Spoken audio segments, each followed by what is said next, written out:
হয় আচলতে পঞ্চায়তখনে বিগত পঞ্চায়তখনে কি দিলে বা কি পোৱা নাই ৰাইজে সেই এক চৰজমিন তদন্ত কৰিবলৈ মই আহি উপস্থিত হৈছোঁ মৰিয়নি সমষ্টিৰ 61 নং কাটনি গাঁও পঞ্চায়তৰ অন্তৰ্গত নাগাজাংকা চাহ বাগিচাত আৰু নাগাজাংকা চাহ বাগিচাৰ 2 নম্বৰ যি ৱাৰ্ড আছে সেই ৱাৰ্ডৰ কিছু মহিলাৰ লগত আমি কথা পাতিবলৈ যত্ন কৰিম যিহেতুকে আমি NKTV ধাৰাবাহিকভাৱে এটা বাতৰি সম্প্ৰচাৰ কৰি আহিছোঁ যে বিগত পঞ্চায়তখনে আচলতে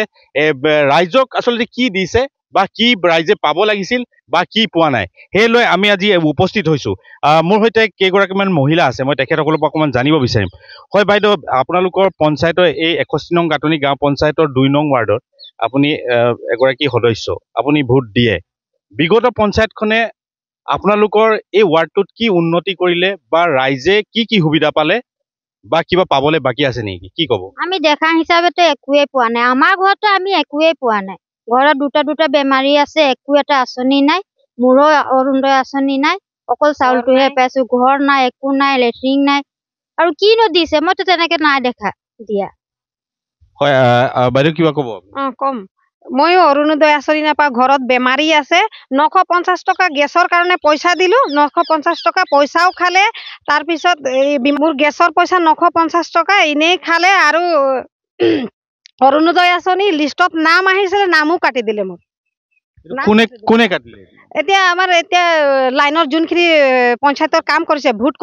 কমিটিয়ে কাটি দিলে মোৰ নাম ভোট কমিটি এইটো কি ভোট কমিটি মানে কি কাটি দিছে ভোট কমিটি আমাৰ লাইনত যোনখিনি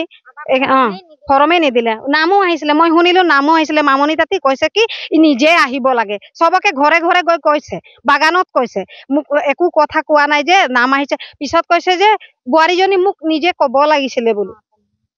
এতিয়া যিহেতুকে আকৌ পঞ্চায়ত নিৰ্বাচন আহিছে কেইদিন পিছত আপোনালোকে আকৌ পঞ্চায়ত নিৰ্বাচনত আপোনালোকে ভোটদান কৰিব লাগিব এইটো কি ক'ব এই গোটেই ভোট নিদিওঁ আমি ভোটেই নিদিওঁ আমি একো সুবিধাই দিয়া নাই আমাক আমি কেনেকে ভোট দিম ঘৰত মোৰ মানুহজনৰ পেৰালাইছ বেমাৰ তাক এটা আঁচনি নাই কিবা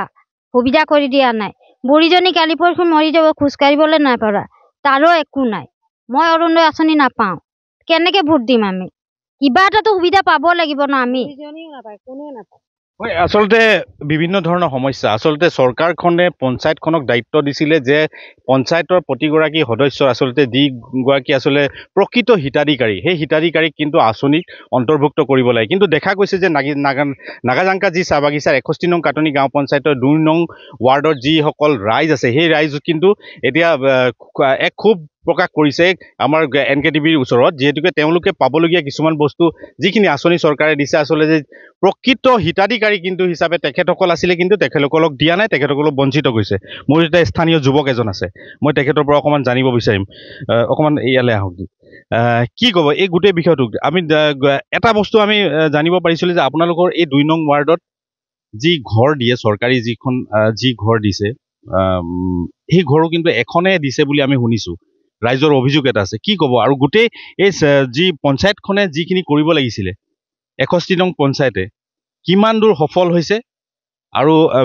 আগন্তুক পঞ্চায়ত নিৰ্বাচনত আপোনালোকৰ এই নাগাজাংকা চাহ বাগিচাৰ ৰাইজৰ বা 2 নং ৱাৰ্ডৰ যি সদস্য বা ৰাইজ আছে সেই বা ভোটাৰ আছে সেইসকলৰ আপোনালোকে কি ধৰণে এক ভূমিকা পালন কৰিব চাওক চৰকাৰে যিখিনি প্ৰতিশ্ৰুতি দিছিলে কোনো এটা প্ৰতিশ্ৰুতি তেওঁলোকে পূৰণ নকৰিলে চাহ বাগিচাত কেৱল ৰাস্তা বনাই দিলে কোটি টকীয়াৰ কাৰণেই তেওঁলোকে যে উন্নতি হ'ব বুলি কৈছে আচলতে তেনেকৈ নহয় চৰকাৰখনে কি ভাবিছে কেনেকৈ মানুহক মানে ঠগি মেলি কেনেকৈ লৈ যাম বুলি সেই তেনেকৈ ছিষ্টেমৰে লৈ গ'লে কিন্তু নহ'ব আজি আপোনালোকৰ সংবাদ মাধ্যমত কিছুমান মহিলাই কৈছেই যে তেওঁলোকে ভোট নিদিব কিবা নকৰিব কিন্তু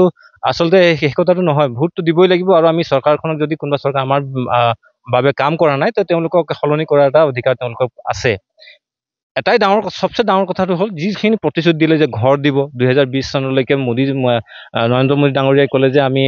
20 চনৰ ভিতৰত আমি সকলোখিনি দৰিদ্ৰৰ ঘৰ দি দিম আমি বা যিখিনি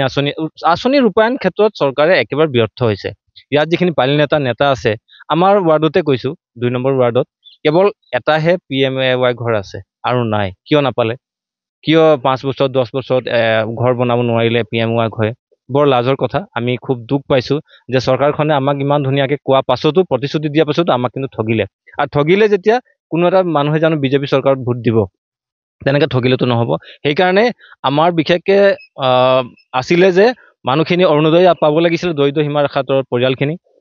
বহুতে নাপালে, যিখিনি যোগ্য মানুহ তেওঁলোকেও নাপালে, ঘৰ নাপালে। আনকি আমাৰ ৱাৰ্ডত গৰাখহনীয়া আছে, এই জানখানা নৈয়ে প্ৰায় আমাৰ ঘৰখিনি বিৰাট মানে এটা বেয়া অৱস্থালৈ গৈছে। সেইখিনি গৰাখহনীয়া অৱস্থাত তেওঁলোকে ৰোধ নকৰিবলৈ একো ব্যৱস্থা নকৰিলে, বহুতখিনি কাম তেওঁলোকে নকৰিলে। গতিকে এই চৰকাৰখনে যে ভোট পাব ইয়াক কিন্তু আমি বিশ্বাসত অহা নাই। আৰু আমাৰ ভূমিকা এটাই হ'ব, যিখন চৰকাৰে কাম কৰিব সেই চৰকাৰক ভোট দিয়া। গতিকে নিশ্চয় চৰকাৰে ৰাইজে ইয়াৰ বিবেচনা কৰিব আৰু ভাল বিবেচনা কৰিব বুলি আমি আশা ৰাখিছোঁ। আৰু এটা গুৰুত্বপূৰ্ণ বিষয়, যিহেতুকে মৰিয়নি সমষ্টিৰ যিজন বিধায়ক, চাহ বাগিচাক প্ৰতিনিধিত্ব কৰা এজন বিধায়ক, তেখেতে সেই চাহ বাগিচাৰ প্ৰতি তেখেতৰ যিটো দায়িত্ব থাকিব লাগিছিলে, তেখেতে সেই দায়িত্বটো কেনেধৰণে পালন কৰিছে, আপুনি কিবা মতামত দিব নেকি? তেওঁ প্ৰথমতে কংগ্ৰেছত আছিলে, তাৰপিছত বিজেপিত গ'ল, আকৌ বিজেপি চৰকাৰত ভাবিছিল তেওঁ কাম কৰিব বুলি, কিন্তু তেওঁ ব্যৰ্থ হৈছে। তেওঁ তেনেকৈ কাম কৰিব পৰা নাই। যদিও তেওঁ কিছুমান কাম আমাৰ যেনেকৈ জগন্নাথ ভৱন দিছে বা অন্যান্য আমাৰ ৰাস্তাও তেওঁলোকে হেৰি কৰি দিছে, ঠিকেই, কিন্তু তেওঁ পঞ্চায়তৰ যিখিনি কাম, জব কাৰ্ডৰে হওক, অন্যান্য যিখিনি আঁচনি আছে, আঁচনি ৰূপায়ণ ক্ষেত্ৰত তেওঁৰ কিন্তু একেবাৰে ভূমিকা মানে নাই বুলি ক'ব পাৰি বা ব্যৰ্থ হৈছে বুলি ক'ব পাৰি। আৰু সেইকাৰণে MLA অহা ইলেকশ্যনত কিন্তু MLA ভালকৈ ভূমিকা পালন কৰিব লাগিব, ভালকৈ আঁচনি ৰূপায়ণ কৰিব লাগিব। কিন্তু তেওঁলোকৰ কাৰণেও এই যে মানে ব্যৰ্থ হৈছে, তাৰ কাৰণে কিন্তু তেওঁক কিন্তু উচিত মানে উত্তৰ ৰাইজে দিব। আৰু এটা কথা আমি গম পাইছিলো যে আপোনালোকৰ যিখন ৱাৰ্ড আছে 2 নং ৱাৰ্ডৰ, সেই ৱাৰ্ডত কিন্তু আপোনালোকৰ জব কাৰ্ডৰ কোনো কাম হোৱা নাই আজিলৈকে। এই বিষয়টোত কি ক'ব? সেয়াই মই ক'লোৱেই যে জব কাৰ্ড 5 বছৰ নহয় 10 বছৰৰ পৰাই জব কাৰ্ডৰ কাম নাই ইয়াত। 1 নম্বৰ ৱাৰ্ডত সজন চামচি বুলি আছিল, তেওঁ কৰাই আছিলে তেওঁলোকে কাম। কিন্তু আমাৰ ৱাৰ্ডত যি সঞ্জয় তাঁতী বুলি আছিলে ৱাৰ্ড মেম্বাৰ, তেওঁ কিন্তু এটাও জব কাৰ্ডৰ কাম তেওঁ কৰাব নোৱাৰে। আনকি তেওঁ অফিচলৈ নাযায় বুলি আমাৰ মানে অভিযোগ আছে তেওঁৰ ওপৰত। আৰু সেইকাৰণে এইবাৰ আমাৰ নিজৰ ৱাৰ্ড 2 নম্বৰ ৱাৰ্ডে নিশ্চয় ভাল এটা প্ৰাৰ্থী দিব, যিখিনি কাম তেওঁলোকে কৰিব পৰা হ'ব, নিশ্চয় কৰাব বুলি আমাৰ এটা আশা আছে।